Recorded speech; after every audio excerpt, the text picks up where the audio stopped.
Good evening. Thank you very much for inviting me. It's a very, very great honour to be here, especially as a non-American writer. I appreciate it very much. You will be able to tell, no doubt, from my accent that I have an affected, snobbish, utterly despicable accent of the English upper classes, which will identify me immediately to you as a villain of the worst sort. Probably here to torture some kind of domestic pet and subsequently attack the very fibres of your constitution. So, thank you for allowing me this opportunity.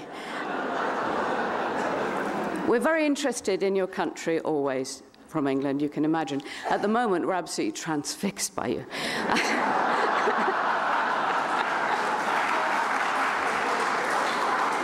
No, it's much worse than that. We're really thrilled about Sarah Palin. I can't begin to tell you how the English female commentators are watching Sarah Palin with a mixture of horror and awe. And in particular, the look which she has developed, which we describe in England as the sexy librarian look. Mrs. Bush, I really think we have the real deal here tonight.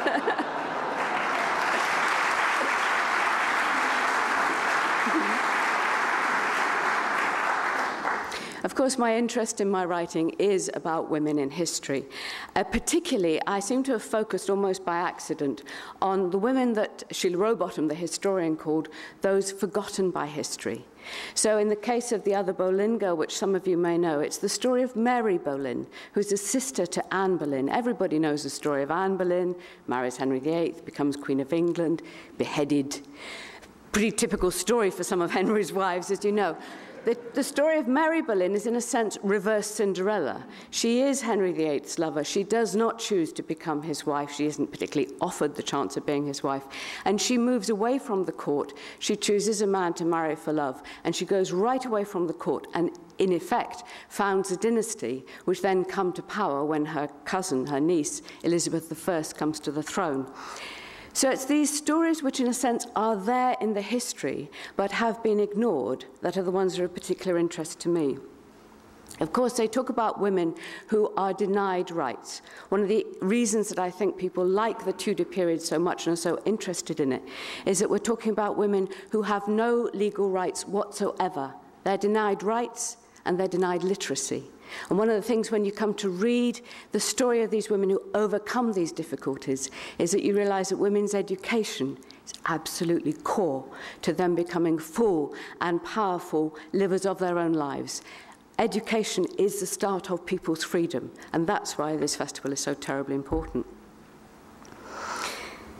People say to me, oh, well, of course, human nature never changes. You know, that's what makes your book so interesting. Although these are people from 500 years ago, we recognize them, we understand them, their nature never changes. That's not the case. It kind of looks like that. Some things are very constant. But for instance, the relationship between parents and children is absolutely determined by society. The Tudor parents send their children away at about 4 or 5, thinking they are doing the very best thing for them. Some of us would think this was good policy, of course, but by and large, in the modern world, we tend to assume that there is a bond which is so important that it cannot be endangered at all in those early years. What I thought you might find interesting, and I had to bring this to your attention, Mr. President, is that what is absolutely unchanging is the determined greed of speculators and money men throughout centuries. And I thought it might help you to know that their determination to avoid regulation is absolutely constant. If you want to take a lesson from history, it's very, very hard to beat the bankers. But I wish you the best.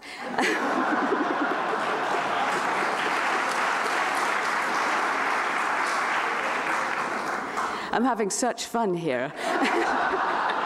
I'm really afraid in a moment someone's going to tackle me to the floor and take me out. So I'll tell you about the novel. I'll settle down. When I go on author tours, people keep saying to me, would you write Mary, Queen of Scots? People adore Mary, Queen of Scots.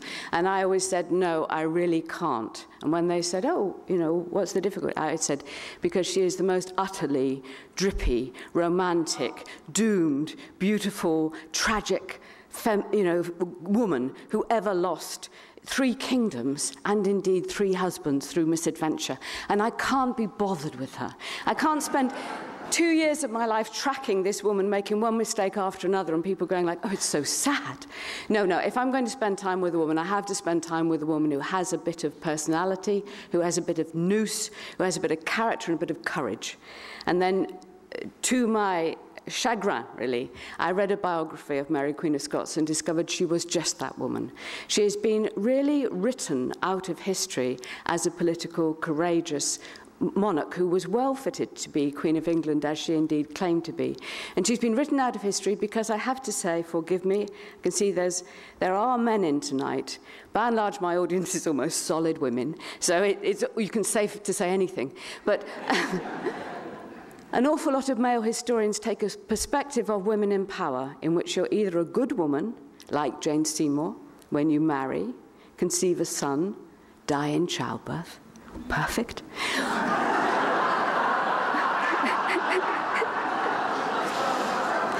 Or you're a bad woman, like Mary, Queen of Scots, that you keep marrying people, you leave them, unprotected in a building, your lover packs a cellar with gunpowder, blows up your husband, you marry him. People go, this is a bad woman. There's this kind of moral judgment on women in power, which I really try to get away from. So I really try and look at the woman as a character and try and take her seriously. And that's what I've tried to do in this book, The Other Queen.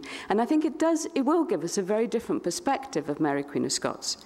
My great assistant in this struggle was the fact that Mary, Queen of Scots was imprisoned for 16 years in England in the house of the most extraordinary woman of the Tudor period, Bess of Hardwick. And she's a Tudor entrepreneur, a woman who came up from almost nothing and who married 4 husbands, each one richer than the other. What can I say? Fortunately for her, each one died and left her all their money.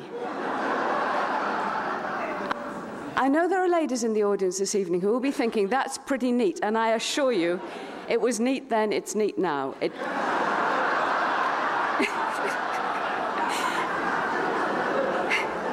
It just works, what can I say? So at the very end of her marital life, Bess of Hardwick manages to catch George Talbot, Earl of Shrewsbury, and this is in her voice, in the words I made up for her. 1568, autumn, Chatsworth House, Derbyshire, Bess. Every woman should marry for her own advantage, since her husband will represent her, as visible as her front door, for the rest of his life. If she chooses a wastrel, she will be avoided by all her neighbours as a poor woman. Catch a duke, and she will be your grace, and everyone will be her friend. She can be pious, she can be learned, she can be witty and wise and beautiful, but if she is married to a fool, she will be poor Mrs. Fool until the day he dies. And I have good reason to respect my own opinion in the matter of husbands, having had 3 of them, and each one, God bless him, served as a stepping stone to the next until I got my 4th, my Earl, and I am now my Lady Countess of Shrewsbury, a rise greater than that of any woman I know. I am where I am today by making the most of myself and getting the best price for what I could bring to market. I am a self-made woman, self-made, self-polished, and self-sold. I'm proud of it. Thank you very much. Thanks, sir. Thank you.